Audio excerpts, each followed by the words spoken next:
કેન્દ્રીય ગૃહપ્રધાન અમિત શાહે ગુજરાતમાં જાહેર સભાને સંબોધિત કરતી વખતે યુવાનોને ખાસ અપીલ કરી હતી।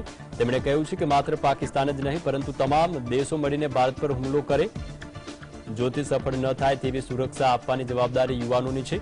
વધુમાં તેમણે કહ્યું કે આપણને મળેલી આઝાદી માટે કરોડો લોકોએ 90 વર્ષ સુધી સતત લડત આપી અને પોતાના જીવનનું બલિદાન આપ્યું છે। આ સંઘર્ષના પરિણામે આજે ભારત વર્ષોથી વિશ્વના સૌથી મોટા લોકતંત્ર તરીકે આગળ વધી રહ્યું છે। સુરક્ષા તો એવી હોય કે પાકિસ્તાન છોડો બધા ભેગા થઈને હુમલો કરવાની હિંમત ના કરી શકે એવું સુરક્ષિત ભારત બનાવવાનું કામ નરેન્દ્રભાઈએ 125 કરોડની જનતાને સોંપ્યું છે અને એની શરૂઆત એ 25 વર્ષની શરૂઆત આ 16મી ઓગસ્ટથી થવાની છે। સ્વતંત્રતા દિવસની ઉજવણીને લઈને સમગ્ર રાજધાની કિલ્લેમાં ફેરવાઈ છે। દિલ્હી પોલીસે કડક સુરક્ષા વ્યવસ્થા સાથે પેટ્રોલિંગ અને વાહનોનું ચેકિંગ પણ શરૂ કર્યું છે। લાલ કિલ્લા પર વિવિધ સશસ્ત્ર દળોનું ફૂલ ડ્રેસ રિહર્સલ પણ યોજવામાં આવ્યું। સ્વતંત્રતા દિવસની ઉજવણી સમયે લાલ કિલ્લા પર ધ્વજવંદન સમારોહમાં દેશભરમાંથી લગભગ 1700 વિશેષ મહેમાનો હાજરી આપશે। આ વર્ષે ભારત આઝાદીના 75 વર્ષ પૂર્ણ કરી રહ્યું છે ત્યારે જીવંત ગામોના સરપંચો, શિક્ષકો, નર્સો, ખેડૂતો, માછીમારો, દિલ્હીમાં સેન્ટ્રલ વિસ્ટા પ્રોજેક્ટના નિર્માણમાં મદદ કરનાર શ્રમયોગીઓ, ખાદ્ય ક્ષેત્રના કામદારો સહિતના લોકોને આમંત્રણ મોકલાયું છે। તો મહારાષ્ટ્રના પ્રધાનમંત્રી કિસાન સન્માન નિધિ યોજનાના 2 લાભાર્થીઓ પણ લાલ કિલ્લા પર સ્વતંત્રતા દિવસની ઉજવણીના સાક્ષી બનશે। યોજનામાં 50 લાભાર્થીઓ તેમના પરિવારો સહિત લગભગ 1700 વ્યક્તિઓ સામેલ છે જેમને પીએમ મોદીનું સંબોધન સાંભળવા માટે આમંત્રિત કરાયા છે।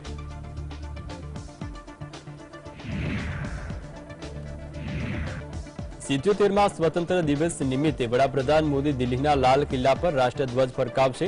જન ભાગીદારી હેઠળ દેશના અલગ અલગ ક્ષેત્રમાંથી 1800 લોકોને સ્વતંત્રતા દિવસ નિમિત્તે યોજનાર કાર્યક્રમમાં હાજર રહેવા માટે આમંત્રણ આપવામાં આવ્યું છે। દેશના 400 ગામડાઓના સરપંચ, ખેડૂત સંગઠન સાથે સંકળાયેલા 250 લોકો, સેન્ટ્રલ વિસ્ટાનું નિર્માણ કરનાર 50 કામદાર સહિત લોકોને આમંત્રણ અપાયું। આ કાર્યક્રમ દરમિયાન ભારતીય વાયુસેના દ્વારા હેલિકોપ્ટરથી ફૂલોની વર્ષા કરવામાં આવશે। આ સાથે જ લાલ કિલ્લા પર G20 થીમ પણ દર્શાવાશે। દિલ્હીના રાજઘાટ અને ઇન્ડિયા ગેટ પાસે સેલ્ફી પોઈન્ટ પણ વિકસાવવામાં આવશે।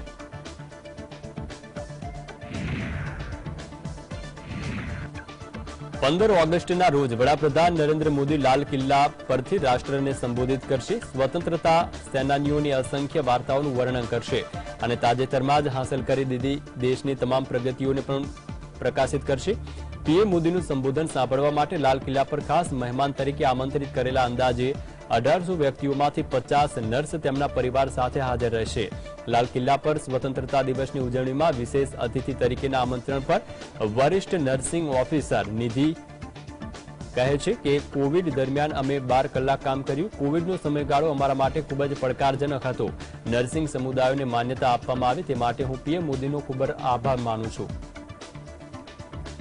और हम लोग बहुत प्रसन्न हैं इस बात से कि हमारे प्रधानमंत्री श्री नरेंद्र मोदी जी ने स्पेशली इनवाइट किया है इस स्वतंत्रता दिवस के समारोह में। और कोविड के टाइम पे हम लोगों के लिए बहुत हार्ड रहा काम करना क्योंकि हम सब ने अपनी फैमिलीज, अपने बच्चे सब हम लोग छोड़ के जाते थे। देश आ वर्षे तेनो 77मो स्वतंत्रता दिवस उजवी रह्यो छे। आ स्वतंत्रता दिवसनी परेडનું ડ્રેસ રિહર્સલ થવાયું તો તે ડ્રેસ રિહર્સલને કારણે દિલ્હી પોલીસે એડવાઇઝરી જાહેર કરી છે। તે એડવાઇઝરીમાં કહેવામાં આવ્યું છે કે ઘણા માર્ગો પર ડાયવર્ઝન અપાયું છે। આવી સ્થિતિમાં લોકોને બેન રૂટ પર આવવાથી બચવા પર ભાર મુકાયો છે। જણાવવામાં આવી રહ્યું છે કે દિલ્હી પોલીસે કુલ 8 રૂટ પર ડાયવર્ઝન કર્યું છે। આ માર્ગોમાં નેતાજી સુભાષ માર્ગ, એસપી મુખર્જી માર્ગનો સમાવેશ થાય છે। આ ઉપરાંત આઈએસબીટી થી IP flyover, out ring road અને રાજઘાટથી આઈએસબીટી સુધીના રસ્તાઓ પણ સવારે 4 વાગ્યાથી 11 વાગ્યા સુધી બંધ રહેવાના હતા।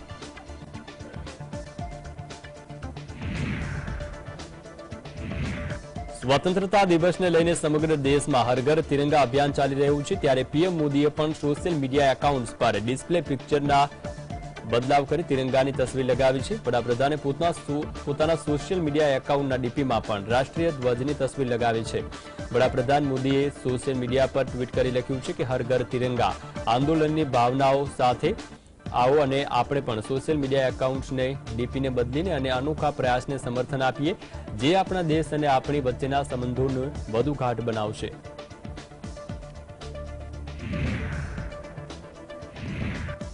વડાપ્રધાન નરેન્દ્ર મોદી દર વખતની જેમ 15 ઓગસ્ટના રોજ દિલ્હીના ઐતિહાસિક લાલ કિલ્લા પર રાષ્ટ્રધ્વજ ફરકાવીને રાષ્ટ્રને સંબોધિત કરવાના છે. આ વખતે 77મા સ્વતંત્ર દિવસની ઉજવણી માટે ઘણી નવી પહેલ કરવામાં આવી. આ વખતે રાષ્ટ્રીય યુદ્ધ સ્મારક, ઇન્ડિયા ગેટ, વિજય ચોક, નવી દિલ્હી રેલવે સ્ટેશન, પ્રગતિ મેદાન, રાજઘાટ, જામા મસ્જિદ મેટ્રો સ્ટેશન સહિતના મેટ્રો સ્ટેશન છે. 12 સ્થળોએ સરકાર એનએસબીની વિવિધ યોજનાઓ અને પહેલો માટે સેલ્ફી પોઈન્ટ પણ સ્થાપિત કરશે.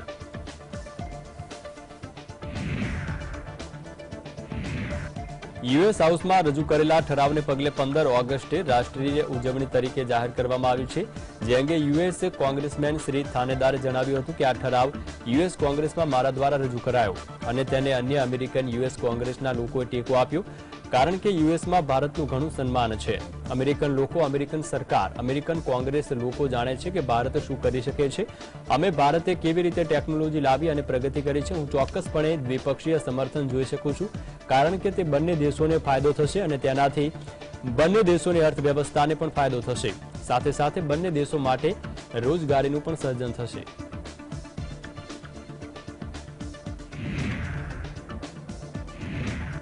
સ્વતંત્રતા દિવસ નજીક આવી રહ્યો છે, ત્યારે કેન્દ્ર શાસિત પ્રદેશ જમ્મુ કાશ્મીરમાં સુરક્ષા બળોને હાઈ એલર્ટ પર રાખવામાં આવ્યા છે. સાવચેતીના ભાગરૂપે શ્રીનગર સહિત અન્ય શહેરોમાં ભારે સુરક્ષા દળો તૈનાત કરવામાં આવ્યા છે. પોલીસ અને સુરક્ષા બળો અનેક સ્થળો પર વાહનોની તપાસ કરી રહ્યા હતા. આ વિશે વાત કરતા શ્રીનગર સેક્ટરના સીઆરપીએફના ઇન્સ્પેક્ટર જનરલ અજય યાદવે જણાવ્યું છે કે સુરક્ષા અને કાયદો વ્યવસ્થાને ધ્યાનમાં રાખીને અમે તમામ પ્રકારની તૈયારીઓ કરી છે. અધિકારીઓએ સાંજે અને રાત્રિના સમયે સંવેદનશીલ વિસ્તારોમાં પેટ્રોલિંગ કર્યું. અમે કોઈ પણ પ્રકારની સ્થિતિને પહોંચી વળવા માટે તૈયાર છીએ. डिप्लॉयमेंट, रिहर्सल और जो जो हमारी तैयारी होनी चाहिए वो सब में बिल्कुल चाक चौबंद तैयारी, बिल्कुल बंदोबस्त पूरे किए गए हैं. नाके वाके भी लगाए गए हैं उसमें? जी, जैसे हमारे को जो जो हमारा डिप्लॉयमेंट प्लान रहता है, नाके चेकिंग, रैंडम चेकिंग, फ्लैश नाकास, वो सारे के सारे बिल्कुल इस टाइम लगाए जा रहे हैं. ऑफिसर्स फील्ड के ऊपर हैं, जो कि रात के टाइम पे, शाम के टाइम में खुद गश्त करते हैं, जिससे कि अमन चैन को कायम रखा जा सके. પૂર્વી લડાખ ક્ષેત્રમાં ભારત અને ચીન વચ્ચેના તણાવ ઘટાડવા માટે 19મા રાઉન્ડની વાતચીત ચુલુસ મેલ્દો 24મી ઓગસ્ટના રોજ થશે. 4 મહિના પહેલા યોજાયેલી 18મા રાઉન્ડની વાટાઘાટોનું કોઈ નક્કર પરિણામ આવ્યું નથી. કોર્પ્સ કમાન્ડર સ્તરે યોજાયેલી બેઠકમાં ભારત ડેપસાંગ અને ડેમચોક વિસ્તારમાંથી ચીની સૈનિકોને હટાવવાની માંગ પર ભાર આપશે. અગાઉ વિદેશ મંત્રી એસ જયશંકરે ભારત ચીન સરહદ વિવાદને સૌથી મુશ્કેલ રાજદ્વારી પડકાર ગણાવ્યો. આ સાથે જ રાષ્ટ્રીય સુરક્ષા સલાહકાર અજીત ડોભાલે જણાવ્યું હતું કે સરહદ વિવાદને કારણે બંને દેશો વચ્ચેનો વ્યૂહાત્મક વિશ્વાસ સમાપ્ત થયો છે. ભારત અને ચીની સેના 3 વર્ષથી વધુ સમયથી સરહદ પર એકબીજાની આમને સામને છે. 15મી જૂન 2020ના રોજ ભારત અને ચીનના સૈનિકો વચ્ચે ડોહિયાળ સંઘર્ષ થયો હતો. આ હિંસક અથડામણમાં ભારતના 20 સૈનિક શહીદ થયા હતા અને ચીનના લગભગ 40 જેટલા સૈનિક માર્યા ગયા હતા.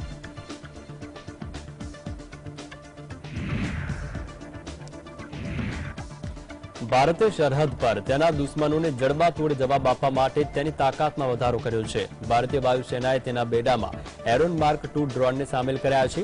એરોન માર્ક 2ને સરહદી વિસ્તારમાં હવાઈ નિરીક્ષણ માટે ખૂબ જ અસરકારક માનવામાં આવે છે. ભારતીય વાયુસેના હવે મેક ઇન ઇન્ડિયા હેઠળ તેના પ્રોજેક્ટ ચિત્તાને આગળ વધારવાની યોજના બનાવી રહ્યું છે. આ અંતર્ગત ભારતીય શસ્ત્ર દળોના લગભગ 70 હેરોન ડ્રોનને સેટેલાઇટ કોમ્યુનિકેશન લિંક્સ સાથે અપગ્રેડ કરવામાં આવશે.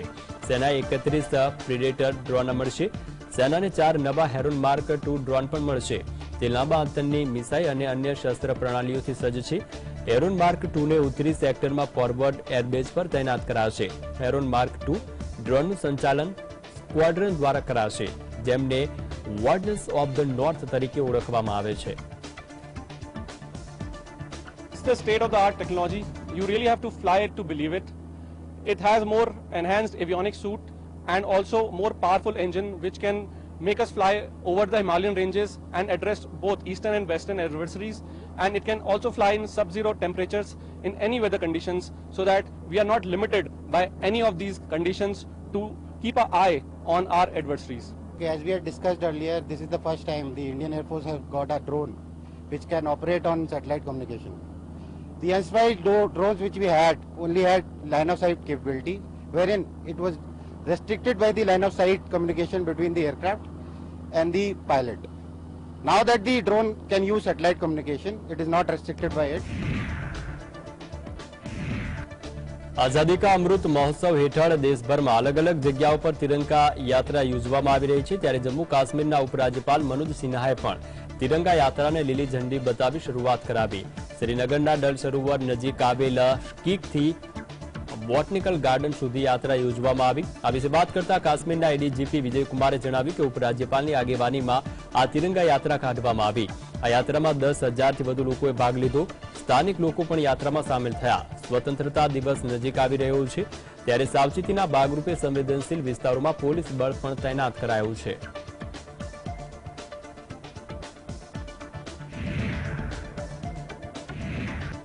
કોંગ્રેસ અધ્યક્ષ મલ્લિકાર્જુન ખડગે છત્તીસગઢમાં એક જાહેર સભાને સંબોધિત કરતી વખતે પીએમ મોદી પર આકરા પ્રહારો કર્યા છે.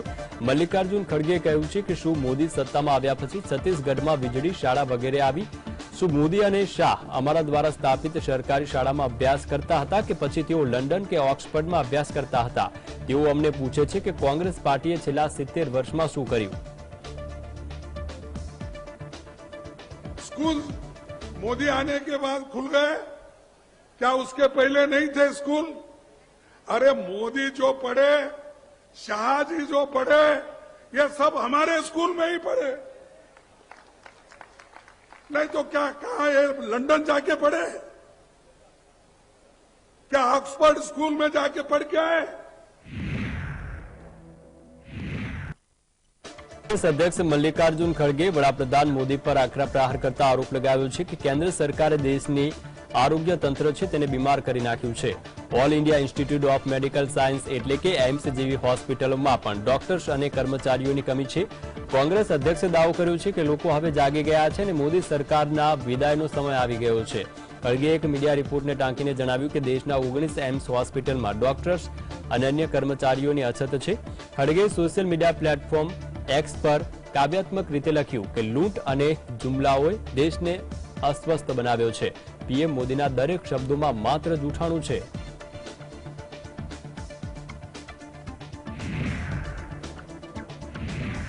કેરળના વાયનાડથી લોકસભા સાંસદ રાહુલ ગાંધીએ જણાવ્યું છે કે આદિવાસીઓને પ્રતિબંધિત અને વર્ગીકૃત ન કરવા જોઈએ. તેના માટે વિશ્વના તમામ વિકલ્પો ઉપલબ્ધ હોવા જોઈએ. અમે આદિવાસીએ કહ્યું છીએ જ્યારે અન્ય પક્ષ તેમને વનવાસી કહે છે. રાહુલ ગાંધીએ જણાવ્યું કે આદિવાસી સમુદાયના ભાઈ બહેન દેશના મૂળ માલિક છે અને આવું તાત્પર્ય પણ છે કે દેશના મૂળ માલિક છે તેમને જમીન જંગલ સહિતના તમામ અધિકારો આપવા જોઈએ. રાહુલ ગાંધી 2 દિવસના પોતાના લોકસભા મતવિસ્તારના પ્રવાસે છે. સાંસદ તરીકેની સદસ્યતા પરત મળ્યા બાદ તેમની આ પહેલી વાયનાડની પ્રવાસ છે. રાહુલની વાયનાડની યાત્રાથી કેરળ કોંગ્રેસમાં ઉત્સાહ જોવા મળ્યો. Not be restricted and the entire planet should be open to you. ഈ ഭൂഖണ്ഡമാകെ നിങ്ങൾക്ക് വേണ്ടി തുറന്നു കൊടുക്കണമെന്നുള്ളതാണ് എന്റെ അഭിപ്രായം. All opportunities should be accessible. എല്ലാ അവസരങ്ങളും നിങ്ങൾക്ക് ലഭിക്കേണ്ടത് ആവശ്യപ്പെട്ടത് അവിടെ. And there is another idea which uses the term vanvasi. പുതിയൊരു ആശയമായിട്ട് ചിലർ വന്നിട്ടുണ്ട്. ആദിവാസി എന്നല്ല വനവാസി എന്നുള്ള ആശയമായിട്ട്. We say Adivasi and the other side says vanvasi. મધ્યપ્રદેશના ઇન્દોરમાં કોંગ્રેસ મહાસચિવ પ્રિયંકા ગાંધી વાડ્રા, પૂર્વ મુખ્યમંત્રી કમલનાથ અને પૂર્વ કેન્દ્રીય મંત્રી અરુણ યાદવના સોશિયલ મીડિયા હેન્ડલર્સ વિરુદ્ધ ભાજપ સરકાર પર ભ્રષ્ટાચારનો આરોપ લગાવતી સોશિયલ મીડિયા પોસ્ટ કરવા મુદ્દે એફઆઈઆર દાખલ કરાઈ છે. કોંગ્રેસ નેતાઓએ સોશિયલ મીડિયા હેન્ડલ્સ પરથી પોસ્ટ કરવામાં આવી હતી જેમાં મધ્યપ્રદેશ સરકાર વિરુદ્ધ 50% કમિશન સરકારનો આરોપ લગાવવામાં આવ્યો. કોંગ્રેસે કર્ણાટક વિધાનસભાની ચૂંટણી દરમિયાન પ્રદેશની સરકાર પર 40% कमीशन आरोप लगाव्यो हतो. शहर बीजेपी के पदाधिकारी लोग यहाँ पर उपस्थित हुए थे. उनके द्वारा एक ज्ञापन दिया गया है. उसमें लेख किया गया है कि कांग्रेस के कुछ पदाधिकारियों के द्वारा सोशल मीडिया में कुछ भ्रामक जानकारियां डाली जा रही हैं और कुछ फेक जानकारियों के कारण और हमारे लोग बदनाम हो रहे हैं, तो उसकी जांच की जाए। उसमें कांग्रेस की पदाधिकारी प्रियंका गांधी भी है और भी कुछ लोगों की जानकारी दी गई है। कोई ज्ञानेंद्र नाम के व्यक्ति की भी जानकारी दी गई है कि उसके द्वारा भी कुछ जानकारी डाली गई है। वो सारे तथ्य तलाशे जा रहे हैं और जल्दी कार्रवाई की जाएगी। કોંગ્રેસ નેતા રાશિદ અલવીએ જણાવ્યું છે કે મધ્યપ્રદેશમાં અનેક વખત ભ્રષ્ટાચારના મામલા સામે આવ્યા। જો પ્રદેશની શિવરાજ સરકારે આ મુદ્દે પુરાવા જોઈએ તો 2-3 મહિના રાહ જુઓ। પ્રદેશમાં કોંગ્રેસની સરકાર બનશે ત્યારબાદ ભ્રષ્ટાચાર આચરનાર લોકો સામે કાર્યવાહી કરાશે। ભાજપના લોકોને હું પૂછવા માંગુ છું કે વડાપ્રધાન દરરોજ જે આરોપ લગાવે છે તે વિશે તેઓ પાસે પુરાવા છે? શું પીએમ મોદી સામે ભોપાલ અને ઇન્દોરમાં ગુનો દાખલ થશે? કોંગ્રેસના નેતાએ દાવો કર્યો છે કે પ્રિયંકા ગાંધી અને રાહુલ ગાંધીથી ભાજપ ડરી ગઈ છે। मध्य प्रदेश के अंदर लगातार भ्रष्टाचार हो रहा है। अगर वहां के मुख्यमंत्री को भ्रष्टाचार के सबूत चाहिए तो 2-3 महीने रुक जाएं, कांग्रेस की सरकार आएगी, उनको सबूत भी दिए जाएंगे और भ्रष्टाचारियों के खिलाफ कार्रवाई भी की जाएगी। लेकिन उनसे मैं पूछना चाहता हूं, प्रधानमंत्री हर रोज जो इल्जामात लगाते हैं, क्या उसके सबूत देंगे? क्या भोपाल और इंदौर में उनके खिलाफ एफआईआर होगी? દિલ્હી સર્વિસ બિલ કાયદો બન્યા બાદ દિલ્હી સરકારના મંત્રી સૌરભ ભારદ્વાજનું મોટું નિવેદન સામે આવ્યું છે, જેમાં તેમણે કહ્યું કે ઘણી વખત એવું બન્યું છે કે સરકારે બંધારણની મૂળ ભાવના વિરુદ્ધ કાયદો પસાર કર્યો અને સુપ્રીમ કોર્ટે તેને પલટી નાખ્યો। હું માનું છું કે દિલ્હી સર્વિસ એક્ટનો કાયદો પણ બંધારણની મૂળ ભાવનાઓથી વિરુદ્ધ છે। બંધારણ કહે છે કે સરકાર લોકો દ્વારા ચૂંટાયેલા પ્રતિનિધિઓ દ્વારા ચલાવવામાં આવશે। આવી સ્થિતિમાં ઉપરથી નિયુક્ત લેફ્ટનન્ટ ગવર્નર સરકાર ચલાવી શકે નહીં, તે શક્ય નથી। મંત્રી સૌરભ ભારદ્વાજે વધુમાં જણાવ્યું કે જ્યારે આ મામલો કોર્ટમાં આવશે ત્યારે કોર્ટ આ કાયદાને ઉથલાવી દેશે। બંધારણનો અમલ કરવામાં આવશે ત્યાં સુધી અરાજકતા રહેશે। ऐसे कानून पास किए जो संविधान की मूल भावना के खिलाफ हैं। एनजेएसी का कानून था और सुप्रीम कोर्ट ने उसको पलट दिया। मेरा ये मानना है कि ये कानून कॉन्स्टिट्यूशन की मूल भावना के खिलाफ है। कॉन्स्टिट्यूशन कहता है कि जो सरकार जो है वो जनता चलाएगी, अपने चुने हुए प्रतिनिधियों के थ्रू चलाएगी। ऐसे में एक लगाए हुए उपराज्यपाल सरकार नहीं चला सकते, ये संभव नहीं है।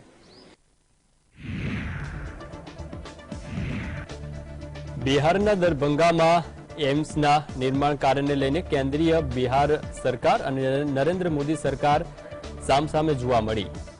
ત્યારબાદ બિહારના નાયબ મુખ્યપ્રધાન તેજસ્વી યાદવે યોગ્ય તથ્યપૂર્ણ જવાબ આપતા કહ્યું છે કે આ કેવું અદૃશ્ય વિકાસનું રાજકારણ છે કે જ્યાં આરોગ્ય મંત્રાલયે હજુ સુધી એમ્સ માટેની જગ્યા નક્કી કરી નથી અને આદરણીય વડાપ્રધાન કહી રહ્યા છે કે ત્યાં એમ્સ ખોલી દેવામાં આવી છે। તેમણે કહ્યું છે કે બિહાર સરકારે શોભન બાયપાસ જેવું વધુ સારા સ્થળે કેન્દ્રએ 151 એકર જમીન મફતમાં ટ્રાન્સફર કરી છે, જેમાં રાજ્ય સરકાર માટી ભરવા માટે 300 કરોડ રૂપિયાના વધારાનો ખર્ચ પણ ઉઠાવી રહી છે। અમે સકારાત્મક અને વિકાસલક્ષી રાજનીતિ કરીએ છીએ, તેથી જ અમે સૌ યોગ્ય સ્થળ પસંદ કર્યું છે જેથી દરભંગા અને અન્ય જિલ્લાઓને તેનો સંપૂર્ણ લાભ મળે, પરંતુ કમનસીબે હજુ સુધી કેન્દ્રની મંજૂરી મળી નથી।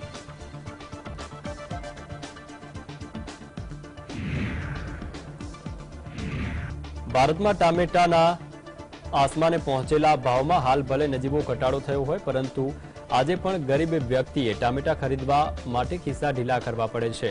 ત્યારે નેપાળ સરકારે ભારતને ટામેટા મોકલવા રાજી થયું છે। નેપાળમાંથી નિવેદન સામે આવ્યું છે કે ભારતમાં મોટી માત્રામાં ટામેટાની નિકાસ કરવા માંગે છે, પરંતુ તેને બજારમાં પહોંચ અને જરૂરી સુવિધાઓની જરૂર છે। નાણાપ્રધાન નિર્મલા સીતારમણે આ પહેલા સંસદમાં કહ્યું હતું કે ભારતે નેપાળથી ટામેટા આયાત શરૂ કરી દીધા છે। તેના એક દિવસ બાદ પાડોશી દેશ તરફ આ માંગ વધી છે।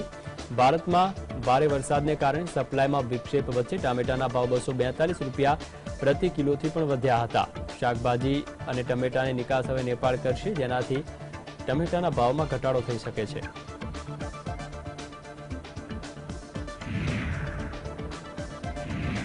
હિમાચલ પ્રદેશના અનેક જિલ્લામાં પડેલા મુસળધાર વરસાદને કારણે પૂર જેવી સ્થિતિ છે। કેટલીક જગ્યાઓ પર ભૂસ્ખલનના કારણે માર્ગો અને વાહન વ્યવહાર પણ બંધ થયા છે।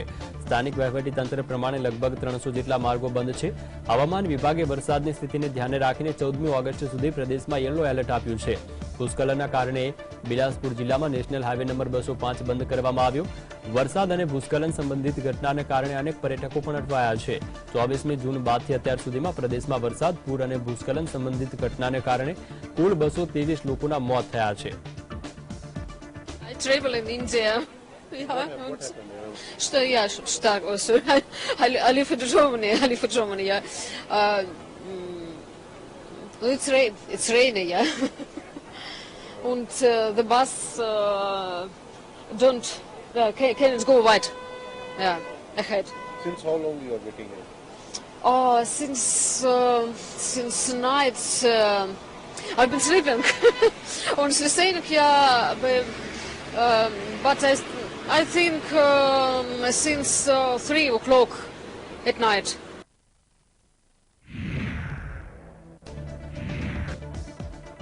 ઓડિશાના કેન્દ્રપાડા જિલ્લામાં વીજળી પડતા સરકારી સ્કૂલના 16 વિદ્યાર્થીઓ ઘાયલ થયા હતા. પોલીસના મતે ગરજપુર પ્રચંડમાં આવેલી ઉદાનગીરી આદર્શ વિદ્યાલયની પાસે 11 કિલોવોટ ઇલેક્ટ્રિક લાઇન પર વીજળી પડી.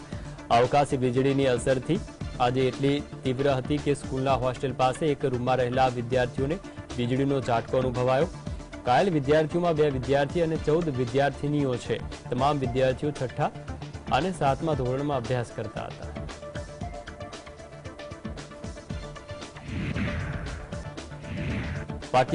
પાકિસ્તાનના બલુચિસ્તાન પ્રાંતમાં ગ્વાદર ખાતે BLA દ્વારા કરવામાં આવેલ ઘાતક હુમલામાં 4 ચીની નાગરિકના મોત થયા છે. બલુચિસ્તાન લિબરેશન આર્મી દ્વારા કરવામાં આવેલ હુમલામાં પાકિસ્તાન સેનાના 9 સૈનિકો પણ ઠાર મરાયા છે. 2 કલાક ચાલેલા સામસામા ગોળીબારમાં પાકિસ્તાનના સુરક્ષા દળોએ 2 ભાગલાવાદીઓને પણ ઠાર કર્યા. ગ્વાદરમાં ચીની ઇજનેરોને લઈને ચાલી રહેલા આજે 7 વાહનોના કાફલા પર ફકીર બ્રિજ ખાતે થયેલા હુમલામાં આસપાસના વિસ્તારોમાં એલર્ટ જાહેર કરાયું છે. કોઈપણ વાહનને શહેરમાં આવાગમન માટે રોક લગાઈ છે.